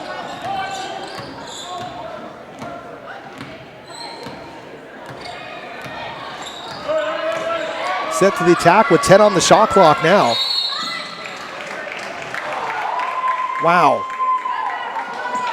Jasmine Parker is right now holding her mouth like she took an elbow in the jaw, but it looks like she is the one getting the foul. And head coach Jeff Harada of the Wildcats on the floor talking to the official Julie Mitchell, to no avail because Simon Fraser is going to get the basketball.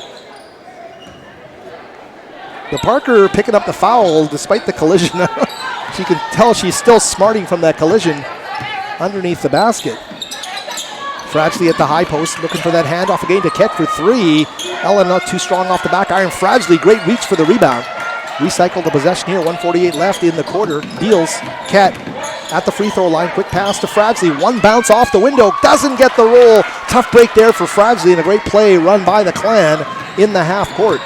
So keep it at a 4-point deficit for the ladies in white. Central Washington now content to walk the ball up and keep the pace slow here. They've loved to attack with precision in the half court the whole game. Trying to find a way to get Parker the ball. Beals doing a good job denying in the low block. Shot clock's down to 4. Parker with the basketball back up top. There's going to be a violation here, and that is a great series of defense by the Simon Fraser Clan. That is the kind of defensive series that can really start to bring some momentum to this squad as number 30, Melanie Valdez, checking back into the game. And she'll spell Sadie Mensing, number 11, who checks out. Seem to be stuck on this 4-point deficit for a few minutes now, but the Simon Fraser Clan want to change that. The jumper there by Fragile off the side iron on the baseline. Just not falling. I heard, I shouldn't say what I heard from the bench. Anyway, here we go with Valdez. Valdez looked like she was going to take the handoff. Instead, Matheson back up top to Edwards. 12 on the shot clock. Simon Fraser's going to get a possession after this one. Great job there. Stood her ground, Fragile underneath, and Edwards missed on that drive underneath.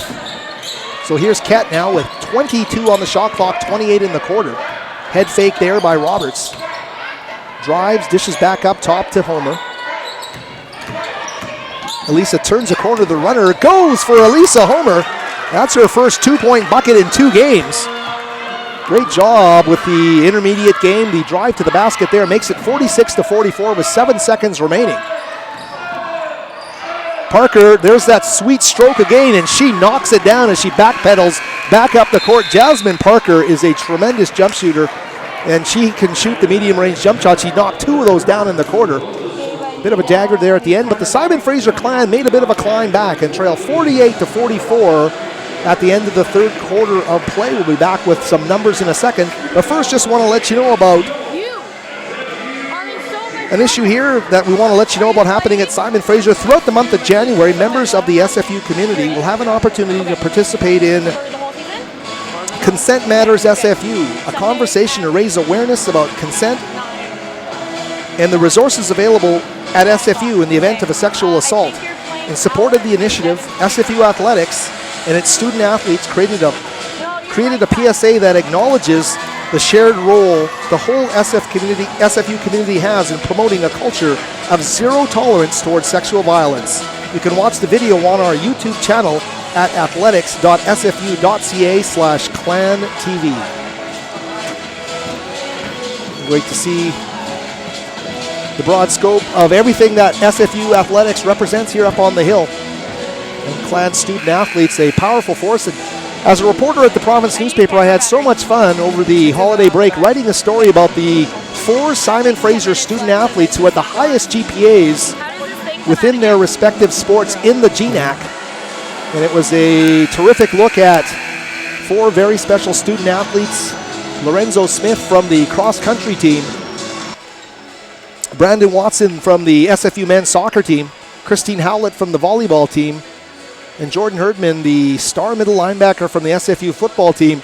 All of them, their GPAs, get this, between 3.99 and 4.20. And 4.33 happens to be a perfect grade point average up here on the hill. So congrats to those 4 and to all Clan student athletes for their pursuit of academic and athletic excellence.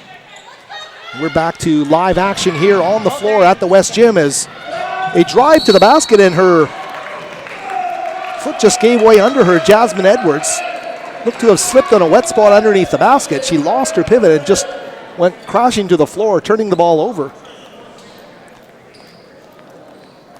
So now they're going to take a look at that spot. Fiona Beals trying to do it herself, but I think they really need to get out there and take care of that spot because Jasmine Edwards really just blew a tire there as she drove underneath the basket. Kent now with the basketball, crossing half court. Beals outside the arc, quickly to Roberts. Fragilely, the handoff to Homer. Simon Fraser just wants a lane to drive in. 12 on the shot clock. Homer puts up the three, doesn't go, and the rebound there. Scooped up quickly by Barry Smith back into this basketball game. Alexis Barry Smith. A lot of height, a lot of wingspan on the floor right now for the Clan when you look at Graddick, Barry Smith, and Parker. And they're able to disrupt those passing lanes to great effect. Here's Valdez, one of the two guards on the floor, along with Jasmine Edwards. Valdez looking to work off that Barry Smith screen. Instead, it'll be Parker with the basketball. A gain from 17, this time too strong off the back iron. 4-point lead for Central Washington here in the fourth quarter. Just underway in the final stanza here. As Beals able to get the ball back. The aggressive defense there by Parker. Fragilely. The handoff to Homer. Wants to turn a corner, but tenacious defense here. Great skip pass underneath. Ooh, a tough angle again there. And that's what Central Washington is doing right now. It's why they're able to continually maintain this slim lead, is they're making things so tough. There's no easy angles, no easy pass to the basket right now. And you put up that kind of wingspan, you're forcing everything to a reverse lay-in kind of an opportunity. You're putting the level of difficulty up on so many of those shots down low. And Fragilely has been forced to go to that reverse a couple of times. You're unable to score the basketball. So really tough, great, strong positional defense here by Central Washington over the latter stages of this contest. Valdez, a skip down low. Turnaround shot by Barry Smith. Awkward looking move, but effective. She gets a good look at the basket, can't get it to fall. Underneath the basket, the foul there being called on number 12, Rachel Lawrenson. Lawrenson's third of the game. Homer set the check out of the game along with... Oh no, she stays in the game. I'm sorry, it's Fragilely checking out of the game and Beauchamp checking in. Rachel will... Like that, Sam will inbound the ball from the far baseline. 8:03 remaining, 48-44. Vanessa G now with the basketball.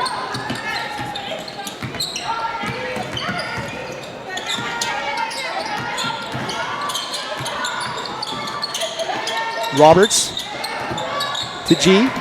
Vanessa wants to drive to the basket. Again, the path taken away, but this time G able to affect it, draw the rebound, or the foul, check that, and get to the free throw line. And I'll tell you, that's because, one, she was decisive, two, she packs a lot of strength in the upper body as she drives to the basket. And from a physicality standpoint, Vanessa G can win a lot of battles. And that's just what she did there in a one-possession game here, hitting the first free throw. G again, set to tee it up, and she will knock them both down. So right back to that 2-point deficit. Something's got to give here. Somebody's got to put a run together here with a stretch drive. We're getting close to it, 7:40 remaining. In our GNAC game on Clan TV, Howard Samura along with you, and thanks again to producer-engineer Gabriel Lynn, twirling the knobs, giving us the replays, the great camera angles, and making us the top television broadcast or broadcast here from the GNAC. We certainly hope you think so.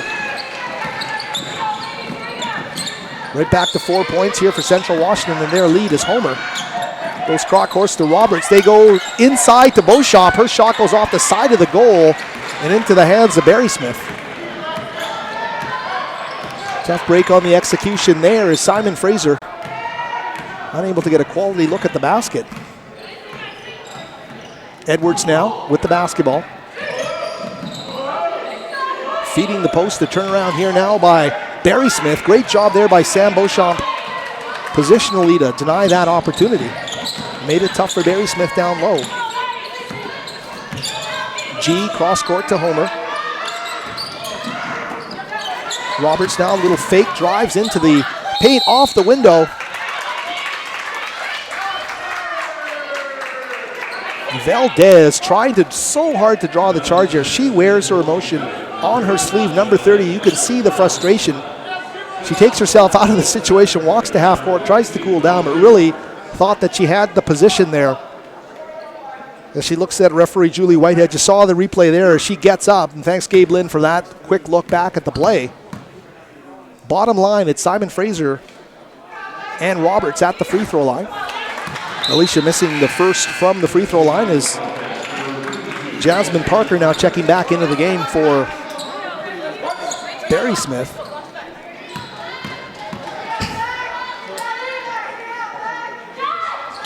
This one will go for Roberts, the York House product, in the transfer from NCAA Division I Pepperdine.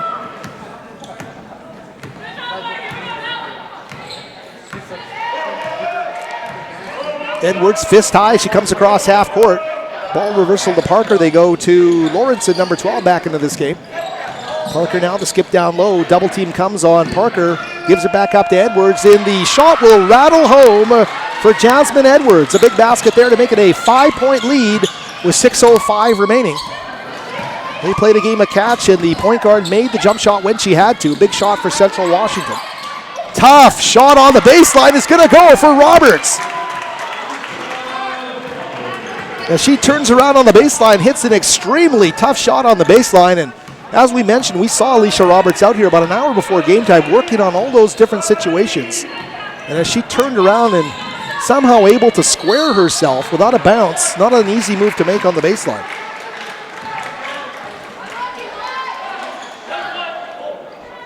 We'll watch it again here, and with views kind of obstructed by the back of the goal, but you can kind of see the turnaround move there as she swishes that basket. This time it's Roberts again. This time she will get the steal on defense. Slowing it up. Ooh, and great fingers there by Valdez. Fingertips to knock the ball out of bounds on the pass from G.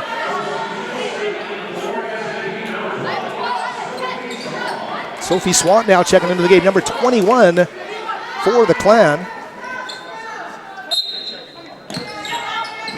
Roberts inbounding quickly to G.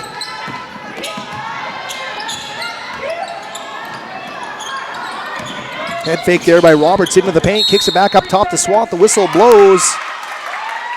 And I believe 3 in the key there is going to nullify that Clan possession. So we are getting down to the stretch drive of this basketball game. It's a 3-point game, 52-49 for Central Washington, as Jasmine Edwards crosses half court. Clan trying to deny that entry, but great move, great take, an explosive move to the basket by Barry Smith there, number 22. Playing with a bit of purpose there to make it a 5-point Central Washington lead. Time becoming the enemy here and really magnifying these possessions. A bit of pick and roll there being run, but it ends up with a 3-ball from the side by G. That's not going to go. Parker skies for the rebound. It comes down.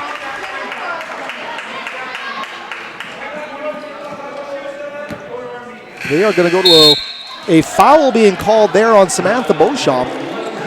More like wrong place, wrong time for Sam, but she's going to get called for the Fowler's immediate timeout on the floor in a 54-49 game. I just want to run through some of the numbers here for you from this second half of play, and we can look at the numbers up to date now and tell you the Simon Fraser Clan are shooting 34.8% from the field for the game, 16-46, so a real tough night shooting the basketball today for Simon Fraser. Central Washington shooting 47% at the half. They've cooled somewhat in the second, but just enough to keep this advantage in their favor. Right now, Simon Fraser being led by the 14 points of Elisa Homer. She's 4 of 10 from the field, 3 of 7 from beyond the arc, with 3 of 3 from the free throw line. Other top scores for the Clan, 8 points for Rachel Fradgley and 7 apiece for Ellen Kett, Alicia Roberts, and Vanessa G. For Central Washington, Jasmine Parker, no surprise, leading the way, 16 points, 13 for the point guard, Jasmine Edwards, who also has 6 assists. We should say Jasmine Parker as well has 4 steals in this game, so what a great effort from her. 6 points from Alexis Barry Smith, 6 points from Courtney Graddick, and 4 apiece from Mandy Stewart and Sandy Mensing. So those are numbers as we get set to get back to play here, and thanks Gabe Lynn, we wanted to stay on the air and just get those numbers out to everybody. You mentioned Homer with the 14 points, and the Solid effort coming off that other solid effort against Concordia, which the Clan won by 22 points on Saturday. Jasmine Edwards now, the entry again to Parker. Swant's job, just deny that quality look, and she puts her body into her.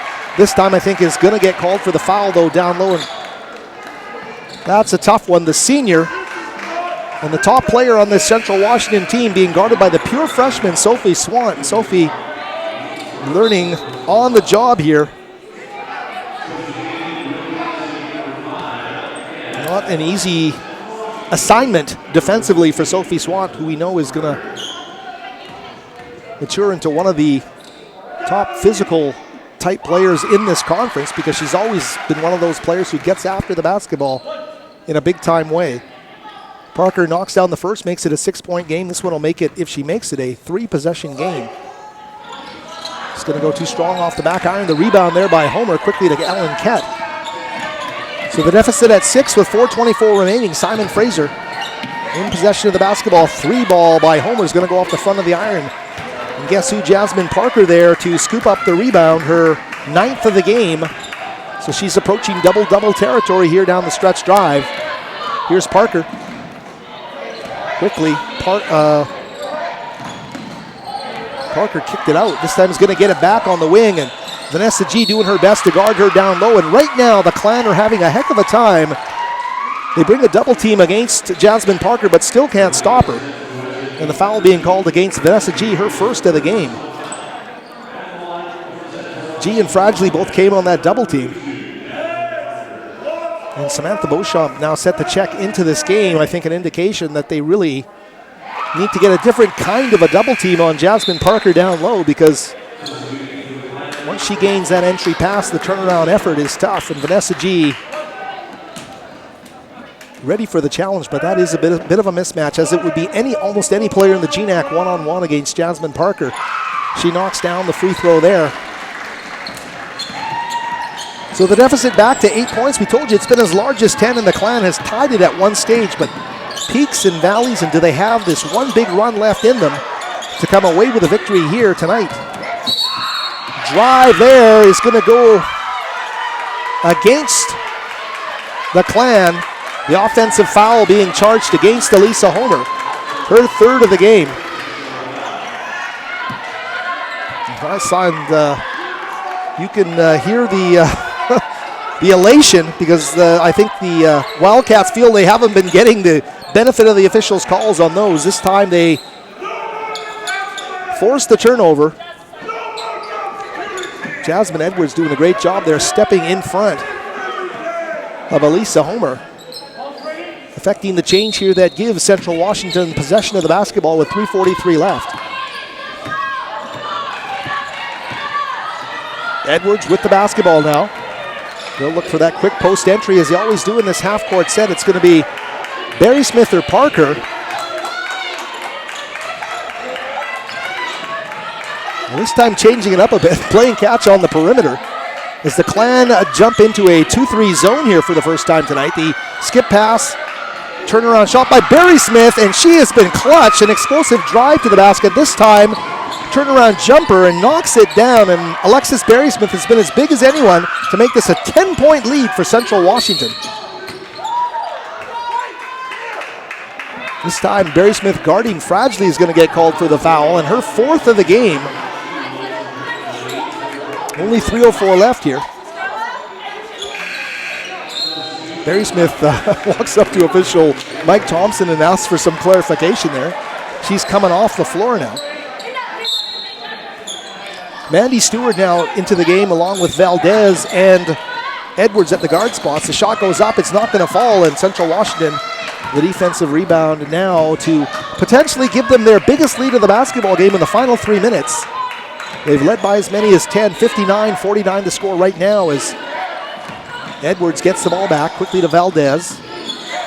This is a fiery player, number 30. Love the way she cares about playing this game. Mandy Stewart with 5 on the shot clock. They'll give it up, skip pass down low, and they're going to get a big basket underneath, because India Matheson is going to cap off that play almost at the shot clock buzzer. Bruce Langford wants time for his Clan ladies because right now Central Washington's got a wave of momentum. Everything is going their way, especially in the half court, and they are playing to their strengths, finding their mismatches in the half court, and their bigs down low have really, really hurt Simon Fraser. It's been a key to this basketball game. Matheson was so big there to finish off that play, but it's also been the play of Barry Smith and, of course, Jasmine Parker. So the big 6'1", 6'1", and 6'2", and they've played like their size here down the stretch drive for Central Washington. It just tells you how competitive this great Northwest Athletic Conference really is. There's great teams from top to bottom. And on a given night, if they bring their best effort, they're really going to make you pay. And right now, this front line for Central Washington in tandem with the durable, consistent point guard play of Jasmine Edwards has been the big difference, something the Simon Fraser Clan have not been able to contend with throughout this contest.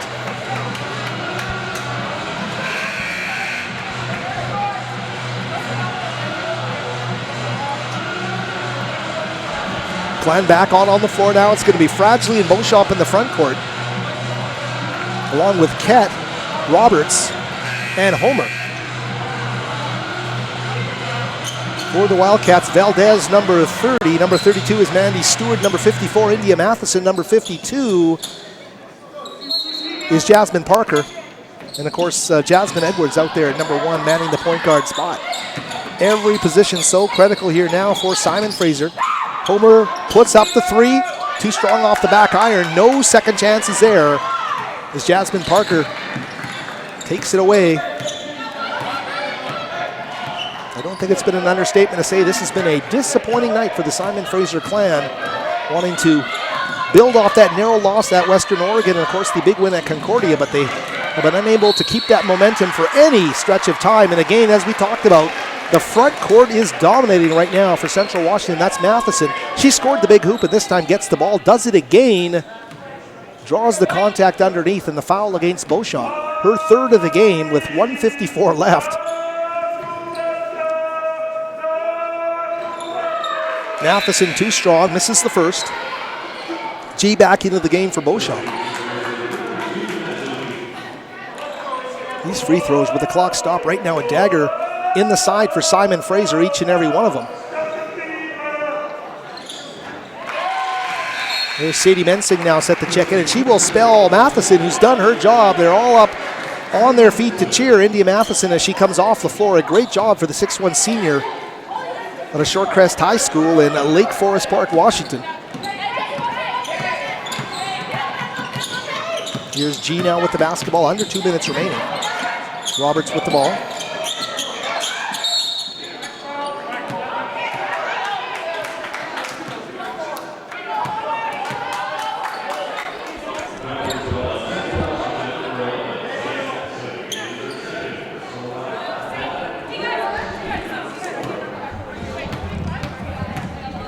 Endeavoring to get a score from the SFU men's game. The Clan in Alaska tonight. We'll get that score to you before the end of our broadcast. Here is Homer. Misses on the first. 62-49, a 13-point deficit in a game that I just really thought was going to be a one-possession game right down on the buzzer here tonight. It's turned the other way around for Simon Fraser. They trail by 12. Put on the full court press and see if they can't get some quick opportunities here as Valdez gets the basketball.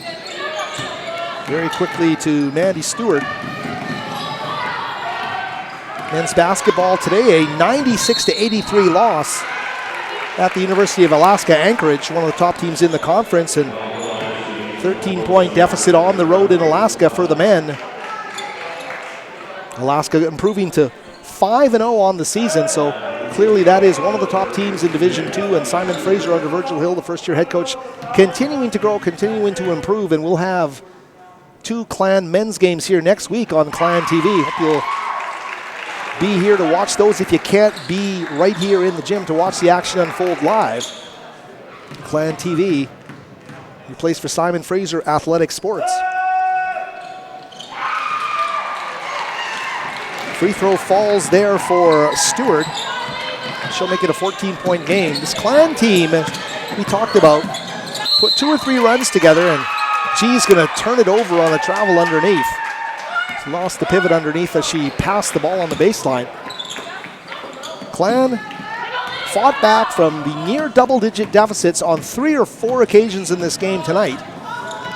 But in the end, just didn't have the energy to go over the top and build that momentum the way they wanted to. And as a result, they don't have an answer here for this latest surge in the final couple minutes of play. We're down to a minute remaining now, and 64-50 is our score.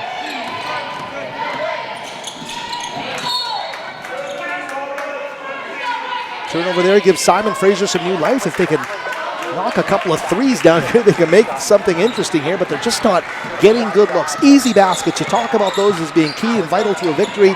How many easy baskets has Simon Fraser had tonight? Ket's pass down to the baseline, going out of bounds. Nobody there to haul that one in. And it's been that kind of night for Simon Fraser as they get set to fall here. Trailing by 14 points to Central Washington. And this will be a big win for the Wildcats head coach Jeff Harada in his second year at the helm of the Wildcats as they try to jumpstart their momentum. Of course, they will be at Western Washington on Saturday, will the Wildcats. Simon Fraser getting set to host Northwest Nazarene on Saturday, 7 o'clock, right here on Clan TV. I won't be here for that broadcast, but certainly hope you'll tune in to watch it. I will be with you again next Thursday for the Simon Fraser men's game. Here's Fradgley in the post. Simon Fraser, snake-bitten, trying to score, going to go down by a double-digit deficit here tonight. 64-50 is going to be the final score. The Clan falling without a lot of fight here to the Central Washington Wildcats. We are going to stick with it and give you some updated stats from this basketball game. But I can tell you one thing, if Simon Fraser looks back on their season, certainly they want to hope this was the low ebb, the low mark in their season here tonight, this 64-50 loss, because it was pretty uninspired for the most part. And really, they got nowhere to go but up as they get set for the Crusaders out of Northwest Nazarene on Saturday. They always talk about losses being beneficial if you can learn from them. Let's hope that the Clan do learn a lesson here in terms of what they have to do to find ways to get victories in the Great Northwest Athletic Conference. It's been a tough one here for the Clan as they muster enough to wave to their faithful in the crowd as they head off the court. We're just waiting for some final stats here. We'll give you some final numbers.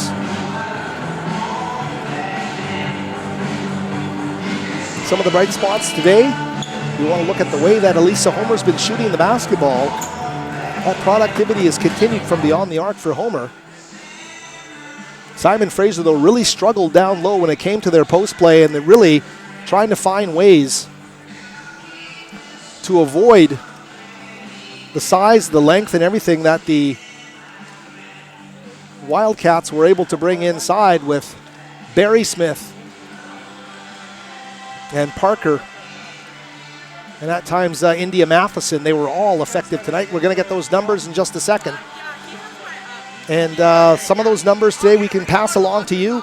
From the Simon Fraser perspective, the Clan only shot 32% from the game. They were 6 of 22 from the field in the second half.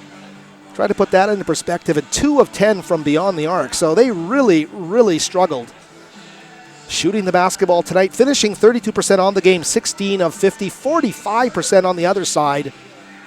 For the Central Washington Wildcats, they were 23 of 51, 45.1%. They also shot 42% in the second half. So hats off to Central Washington, who brought it in a big way today, and some of their numbers reflect that. Jasmine Parker shooting 50% from the field, 7 of 14, 5 of 6 from the stripe, a double-double with 19 points and 10 rebounds, and also 4 steals to go along with that total in 32 minutes for the, I believe, top player in this game today. She was outstanding from start to finish. Jasmine Parker in a low-scoring game, really affecting things with her post play and her jump shooting ability. Jasmine Edwards, the point guard, 5 of 12 from the field. She played all but 1 minute of this game. She played 39 minutes. Only had the 4 turnovers, 6 assists, 13 points, and a great effort for Parker. For Edwards, check that. The no other double-figure scores. Alexis Barry-Smith with 8 points and 7 rebounds, and some of the other numbers worth mentioning. 6-point performances from Courtney Graddick and Mandy Stewart. for the Simon Fraser clan. Their leading scorer, Elisa Homer. The shooting percentage not great at 4 of 13 from the field, but she did hit 3 triples, 4 of 5 from the free throw line, 15 points to go along with a couple of steals in 34 minutes. 39 minutes total for Ellen Kett, her usual thing. She rarely leaves the floor. And Kett with her 39 minutes of play, 7 points, 9 rebounds, and 2 assists. A great job there by Kett, who continues to remain an effective player. The one thing Ellen couldn't do was get to the free throw line tonight. That was a tough one. She, along with Beals and Fradgley, so 3 of the starting 5 clan players did not get to the free throw line tonight. Some of the other numbers quickly. Fradgley with 8 points and 8 rebounds, and 7-point performances each from Ellen Kett, Alicia Roberts, and Vanessa G. And that will do it here for us here from the West Gym. Howard Samura set the sign off. Clan TV, hope you enjoyed the presentation. We'll be back with you again on Saturday.